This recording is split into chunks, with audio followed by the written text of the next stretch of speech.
बारिश में 5 जुगाड़ू बहुओं का पहाड़ी घर, खेती और रसोई। लगातार कई दिनों से बारिश हो रही थी।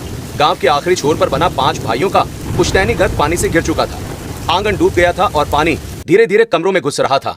जगदीश दरवाजे पर खड़े पानी का स्तर देख रहे थे। तभी उनका बड़ा बेटा मोहन वहाँ आता है। मोहन, पानी अब चौखट पार कर चुका है बेटा। रात तक ये कमरे में भी भर जाएगा। बाबा, पीछे की दीवार भी कमजोर हो गई है, कभी भी गिर सकती है। बच्चों और बहुओं को ऊपर वाले कमरे में ले जाओ। अनाज का बाद में देखेंगे, पहले सबकी जान बचाओ। गौरी पानी में भीगते हुए अनाज की बोरियां उठाने लगती है। गौरी, छोड़ दे, जान ज्यादा जरूरी है। घर बचा तो अनाज फिर आ जाएगा, लेकिन अगर घर ही चला गया तो बच्चों को कहाँ रखेंगे? दूसरी तरफ कमली अपने पति हरिया के साथ बर्तन और जरूरी सामान ऊपर उठा रही होती है। हरिया, रसोई में आटा पूरा भीग गया है। जो बच सकता है बचा लो, बाकी छोड़ दो। अभी बच्चों को सुरक्षित करना जरूरी है। देवेंद्र बच्चों को ऊपर ले जा रहा होता है। माँ बाबा को भी ऊपर ले चलो। हाँ, मैं बाबा को संभालता हूँ, तुम बच्चों को ऊपर लेकर जाओ। फूलमती और किशन पिछली दीवार के पास खड़े होते हैं और अचानक दीवार से मिट्टी का बड़ा हिस्सा गिर पड़ता है। किशन, सब पीछे हट जाओ, दीवार कभी भी पूरी गिर सकती है। राधा अपने पति रघु का हाथ पकड़ लेती है। आप क्या करेंगे? ऊपर हमारी पुरानी जमीन है। सबकी नजर रघु की तरफ उठ जाती है। वहाँ तो घर भी नहीं है। घर नहीं है तो क्या हुआ, जमीन तो है। नीचे रहना अब सुरक्षित नहीं है। तो घर बना लेंगे। नीचे रहकर डूबने से अच्छा है कि ऊपर जाकर कुछ बनाने की कोशिश करें। इस बारिश में वो भी पहाड़ पर घर बनाना आसान नहीं होगा। मुश्किल जरूर है, लेकिन बच्चों को सुरक्षित रखने के लिए हमें कोशिश तो करनी ही होगी। बाकी चारों बहुएं भी गौरी के साथ खड़ी हो जाती हैं। हाँ गौरी, हम तुम्हारी बात से सहमत है। हम सब मिलकर पहाड़ पर नया घर बनाने की कोशिश करेंगे। हाँ गौरी, हम तुम्हारी बात से सहमत है। हम सब मिलकर पहाड़ पर नया घर बनाने की कोशिश करेंगे। ठीक है, सुबह होते ही निकलेंगे। अब इस घर से ज्यादा जरूरी हमारे लोग हैं।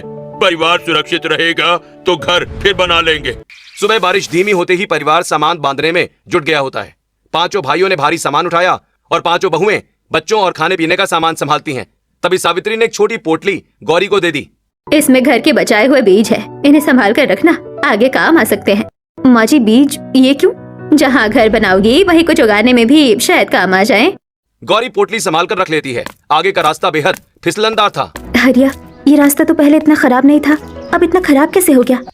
बारिश ने पूरा रास्ता बदल दिया है। मेरा हाथ पकड़ कर चलो, संभल कर चलना।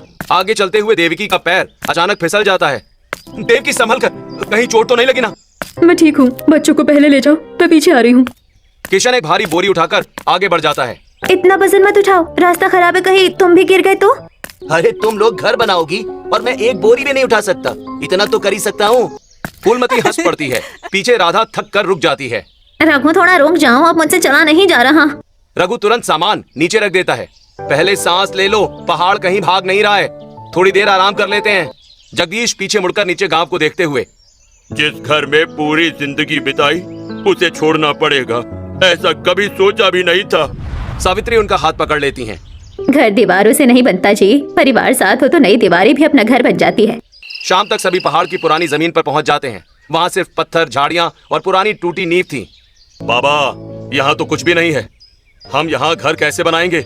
यही तुम्हारे दादा ने कभी घर बनाया था। यही हमारी पुरानी जमीन है। तो फिर यहीं से हमारा घर दोबारा शुरू होगा। अगली सुबह सभी काम में जुट जाते हैं। मोहन और हरिया नींव के लिए पत्थर उठाने लगते हैं। 5 बहुएं जमीन साफ करने लगती हैं और सावित्री भी काम में लग जाती है। चलो किशन, बांस और लकड़ी लेने जंगल चलते हैं। जितना जल्दी सामान आएगा उतना जल्दी घर का काम आगे बढ़ेगा। हाँ भैया चलो, बांस और लकड़ी जितनी जल्दी मिल जाए उतना ही अच्छा है। दोनों जंगल की तरफ निकल जाते हैं। रघु पुरानी टीन की चादरें और टूटे तख्ते इकट्ठा करने लगता है। इन पुरानी टीन की चादरों और तख्तों को भी संभाल कर रखना होगा। घर बनाने में एक एक चीज काम आएगी। तुम 5 दीवार संभालो, मैं मिट्टी तैयार करती हूँ। माँ, आप आराम करो, इतनी मेहनत मत करो। जब घर मेरा भी है तो काम सिर्फ तुम्हारा क्यों, मैं भी तुम्हारे साथ काम करूँगी। जगदीश पत्थरों की नींव को ध्यान से देखते हैं। दीवार सीधी मत उठाना, पहाड़ पर पानी सीधा नीचे आता है, इसलिए दीवार थोड़ी अंदर की तरफ झुकी रहेगी तो ज्यादा मजबूत रहेगी। ठीक है बाबा, हम दीवार उसी हिसाब से बनाएंगे। इन बांसों से छत का ढांचा बन सकता है, इससे छत को सहारा भी मिल जाएगा। लेकिन टीन कम है, पूरी छत को ढकने के लिए शायद काफी नहीं होगी। जहाँ टीन नहीं है वहाँ पुराने बोरे और प्लास्टिक की 2 परत लगा देंगे, बारिश का पानी अंदर नहीं आएगा। तुम लोगों ने पूरा नक्शा बना रखा है क्या?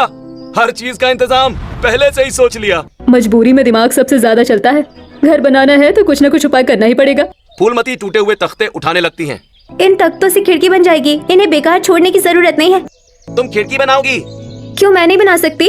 नहीं, मेरा मतलब था कि मतलब कुछ नहीं, हथौड़ा दो और दिमाग मत लगाओ। फूलमती की बात सुनकर सभी लोग जोर से हंस पड़ते हैं। दूसरी तरफ राधा और रघु बांस की नालियां बनाने में लगे होते हैं। बारिश का पानी छत से नीचे बह जाएगा, इसे ऐसे ही बेकार क्यों जाने दे? सही कह रही हो, इसे किसी बड़े गड्ढे में जमा कर दे तो बाद में काम आ सकता है। और वही पानी रसोई और खेती के काम आ जाएगा। इससे पानी की भी बचत होगी और हमारी खेती भी शुरू हो जाएगी। मोहन, बड़े पत्थर नीचे लगाओ, इससे नींव मजबूत रहेगी और ऊपर की दीवार का वजन भी संभाल लेगी। ठीक है, मैं नीचे वाले पत्थर जमाता हूँ, तुम इनके बीच की जगह मिट्टी और छोटे पत्थरों से भर दो। बच्चे भी बड़ों को काम करते हुए ध्यान से देख रहे होते हैं। बाबा, मैं भी पत्थर उठा कर लाऊं? मैं आपकी मदद कर सकता हूँ। नहीं बेटा, तुम पत्थर मत उठाओ, छोड़ो इसे, ये काम बड़ों का है। माँ, हमारा नया घर कब बन जाएगा? क्या इसमें मेरा भी अलग कोना होगा? बहुत जल्दी बन जाएगा बेटा, तुम बस सबका साथ देना और काम के बीच में इधर उधर मत जाना। दिन भर की मेहनत के बाद शाम तक पत्थरों की मजबूत नींव खड़ी हो जाती है। दीवार अभी छोटी है लेकिन हिम्मत बड़ी है। हमारी बहुओं की हिम्मत बड़ी है। एक दिन यही पांचों बहुएं मिलकर यहाँ अपना संसार बसा देंगी। पुरुष सामान जुटाने और लाने में मदद करते हैं, लेकिन घर बनाने की जिम्मेदारी पांचों बहुएं मिलकर संभालती हैं। 3 दिन की लगातार मेहनत के बाद पांचों बेटे और पांचों बहुएं रहने लायक घर बना लेती हैं। लेकिन रसोई की समस्या अभी बाकी थी। गीली लकड़ियों से घर के अंदर धुआं भर जाता था। देवकी घर के बाहर पत्थरों के बीच एक अलग जगह देखती है। रसोई यही बनेगी। घर के अंदर धुआं भरने से अच्छा है कि चूल्हा बाहर बनाया जाए। बाहर? बारिश में रसोई कैसे चलेगी? अगर पानी बरसने लगा तो चूल्हा भीग जाएगा। ऊपर टीन का छज्जा बना देंगे, चूल्हा भी बारिश से बच जाएगा और धुआं भी घर के अंदर नहीं रहेगा। गौरी 3 बड़े पत्थर जमा करके चूल्हे की जगह तैयार करती है। ये तीनों पत्थर चूल्हे के लिए ठीक रहेंगे। इन्हें थोड़ा पास रखेंगे तो बर्तन भी अच्छी तरह टिक जाएगा। कमली ऊपर टीन लगाकर छज्जा तैयार करने लगती है। अब बारिश सीधे चूल्हे पर नहीं आएगी। खाना बनाते समय कम से कम पानी की चिंता तो नहीं रहेगी। फूलमती बांस की पतली पट्टियां लगाकर लकड़ियां रखने की जगह बनाती है। लकड़ियाँ यहाँ सूखेंगी भी और भीगेंगी भी नहीं। गीली लकड़ियों की वजह से अब इतना धुआं भी नहीं होगा। राधा मिट्टी का छोटा सा मचान बनाती है जिसे जमीन से थोड़ा ऊपर रखा गया था। अनाज जमीन पर नहीं रखा जाएगा, नमी से अनाज खराब हो सकता है। इसीलिए अब हमारे सारे अनाज इसी मचान पर रहेंगे। किशन चूल्हे के ऊपर लोहे की पुरानी पाइप लगा देता है। अब धुआं इस पाइप के रास्ते बाहर जाएगा। रसोई में धुआं कम रहेगा और खाना बनाना भी आसान होगा। हरिया रसोई के सामने पत्थर बिछाकर रास्ता ऊंचा कर देता है। यहाँ पत्थर बिछा दिए हैं, बारिश का पानी सीधे रसोई के अंदर नहीं आएगा। तुम पांचों ने तो जंगल के बीच पूरा घर ही बसा दिया। सच में इतनी कम चीजों में तुम लोगों ने सब कुछ सोच लिया। घर छोटा है माँ, लेकिन रसोई चल गई तो घर चल जाएगा। पेट भरा रहेगा तो हम बाकी घर भी धीरे धीरे बना लेंगे। उसी दिन पहली बार उस चूल्हे पर खाना बनाया जाता है। दाल बहुत पतली थी, आलू कम थे और रोटियां भी गिनकर बनी थी। फिर भी पूरा परिवार एक साथ बैठकर खाना खाता है। माँ, आज खाना इसी नए घर में बनेगा। मुझे तो बहुत अच्छा लग रहा है। हाँ बेटा, आज हमारे नए घर की पहली रसोई है। खाना थोड़ा कम है लेकिन हम सब साथ बैठकर खाएंगे। जगदीश पहली रोटी का टुकड़ा खाते हैं और कुछ पल के लिए चुप हो जाते हैं। आज इस रोटी का स्वाद नीचे वाले घर की 100 रोटियों से भी कहीं ज्यादा है। वहाँ सब कुछ था, लेकिन आज इस रोटी में हमारी मेहनत और अपने घर की खुशी है। जगदीश की बात सुनकर सावित्री की आंखें भर आती हैं। पूरा परिवार जमीन पर बैठकर खाना खा रहा होता है। पांचों पति, पांचों बहुएं, 3 बच्चे और सास ससुर एक साथ होते हैं। क्योंकि ये रोटी मजबूरी में नहीं मेहनत से बनी है, इसी वजह से इसका स्वाद इतना खास है। परिवार अभी खाना खा ही रहा होता है कि बाहर से पानी टपकने की आवाज आने लगती है। सबकी नजर छत की तरफ उठती है। छत के एक हिस्से से पानी अंदर आ रहा था। लगता है छत का एक हिस्सा ठीक से ढका नहीं है। अगर बारिश तेज हुई तो यहाँ पानी भर जाएगा। बारिश फिर तेज होने वाली है, हमें अभी जाकर उस हिस्से को ठीक करना होगा। परिवार के चेहरे पर फिर चिंता दिखाई देने लगती है। इतनी मेहनत के बाद भी पानी घर के अंदर आ रहा था। अरे कोई बात नहीं, इसे कल सुबह तक ठीक कर दिया जाएगा। अभी हमारे पास सिर ढकने के लिए काफी जगह है। हमें हिम्मत नहीं हारनी चाहिए। हाँ, गौरी सही बोल रही है। हम सब मिलकर इसे ठीक कर देंगे, बस मेहनत करते रहना है। अगली सुबह पांचों बहुएं घर के अंदर आ रहे पानी को रोकने में लग जाती हैं। छत से लगाया पाइप पानी को घर के पास बनाए गए एक गड्ढे में जमा कर रहा था। गौरी घर के पीछे की ढलान देखने जाती है। वहाँ मिट्टी बहुत कम थी और चारों तरफ पत्थर दिखाई दे रहे थे। पांचों भाई भी उसके साथ वहाँ खड़े हो जाते हैं। अरे वाह, यहाँ तो खेती आराम से की जा सकती है। अगर इस जगह को ठीक कर ले तो हम अपना अनाज और सब्जियाँ यही उगा सकते हैं। यहाँ खेती नहीं हो पाएगी, जमीन पर मिट्टी बहुत कम है और ढलान भी काफी ज्यादा है। खेती जमीन पर होती है, ये जरूरी नहीं कि जमीन पहले से बनी हुई मिले। हम पत्थर और मिट्टी से इसे खेती के लायक बना सकते हैं। पांचों भाई और पांचों बहुएं उस जगह को गौर से देखने लगते हैं। घर के ऊपर वाले हिस्से का काम पूरा करके बहुएं नीचे आती हैं। गौरी को अपनी बात पर अड़ी देखकर वो भी उसका साथ देने का फैसला करती हैं। अब आप पांचों हमारे साथ आना चाहते हैं या नहीं, लेकिन हम पांचों यही सीढ़ी नुमा जमीन जरूर बनाएंगे। खेती के लिए ये जगह बेकार नहीं जाने देंगे। अब आप पांचों हमारे साथ आना चाहते हैं या नहीं, लेकिन हम पांचों यहाँ सीढ़ी नुमा जमीन जरूर बनाएंगे। खेती के लिए ये जगह बेकार नहीं जाने देंगे।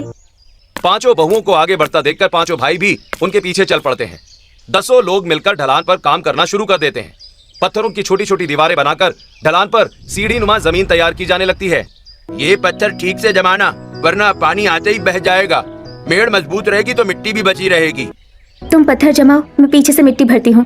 दोनों काम साथ होंगे तो मेड़ जल्दी तैयार हो जाएगी। दूसरी तरफ देवेंद्र और देवकी टोकरियों में मिट्टी भरकर क्यारियों में डाल रहे होते हैं। जहाँ मिट्टी कम है वहाँ इन टोकरियों की क्यारियों में सब्जियाँ लगा देना। थोड़ी जगह में भी कुछ न कुछ उगाया जा सकता है। हाँ, पहले मिट्टी भर देते हैं, फिर पानी और बीज का इंतजाम करके यहाँ खेती शुरू कर देंगे। किशन और फूलमती बांस की पानी की नाली बना रहे होते हैं। पानी सीधे खेत में आया तो सब बह जाएगा। हमें उसका रास्ता पहले से ठीक करना होगा। इसीलिए पहले ये पानी यहाँ जमा होगा, फिर धीरे धीरे खेत में जाएगा। इससे तेज बहाव भी नहीं आएगा। रघु और राधा बीज तैयार कर रहे होते हैं। राधा सावित्री की दी हुई पोटली खोलती है जिसमें पुराने पहाड़ी बीज रखे होते हैं। इतने थोड़े से बीज में क्या ही होगा। इतनी बड़ी जमीन के लिए तो ये बहुत कम है। थोड़े हैं, लेकिन अगर फसल बच गई तो अगले साल ज्यादा हो जाएंगे। शुरुआत छोटी हो सकती है, लेकिन आगे यही बीज हमारे काम आएंगे। जगदीश ऊपर पहाड़ की तरफ देखते हैं और फिर खेत की तरफ नजर डालते हैं। बस पानी संभाल कर रखना।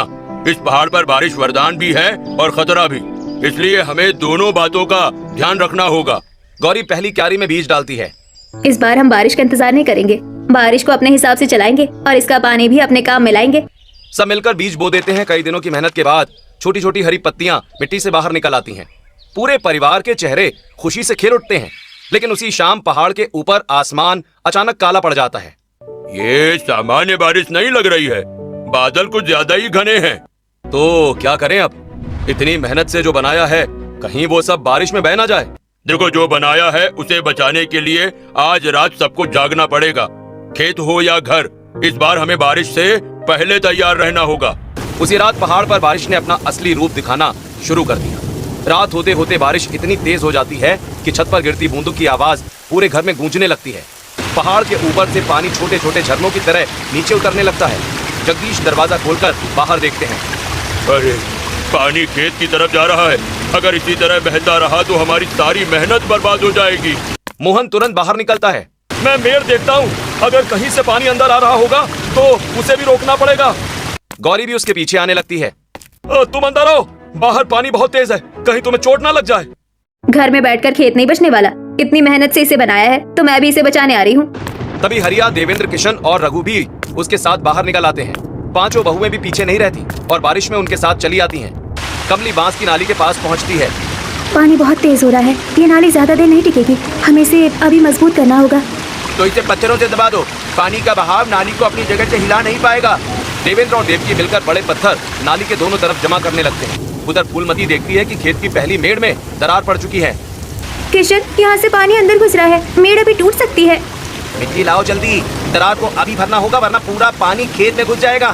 फूलमती बोरे में मिट्टी भरने लगती है। राधा बच्चों को अंदर ले जाने लगती है, जो बाहर खड़े होकर सब देख रहे होते हैं। तभी एक जोरदार आवाज होती है, धड़ाम। ऊपर की कच्ची मेड़ का एक हिस्सा टूटकर नीचे आ जाता है और खेत का एक कोना पानी में बह जाता है। हमारी फसल इतनी मेहनत से उगाई थी, सब पानी में बह गई। सावित्री तुरंत राधा को पकड़ लेती है। फसल फिर उग जाएगी, पहले अपने लोगों को संभालो, यही सबसे जरूरी है। तभी घर की पिछली दीवार हिलने लगती है। अरे सब लोग घर से दूर हटो, दीवार कभी भी गिर सकती है, जल्दी बाहर आओ। पूरा परिवार बारिश में घर से बाहर आ जाता है। कुछ ही मिनटों में दीवार का एक हिस्सा टूटकर नीचे गिर जाता है। पांचों बहुएं अपने घर को टूटता देखकर खामोश रह जाती हैं। गौरी आंसू पोंछती है और परिवार की तरफ देखती है। घर टूटा है, परिवार नहीं। जब हम सब साथ हैं तो इसे फिर से बना लेंगे। मोहन उसकी तरफ देखता है।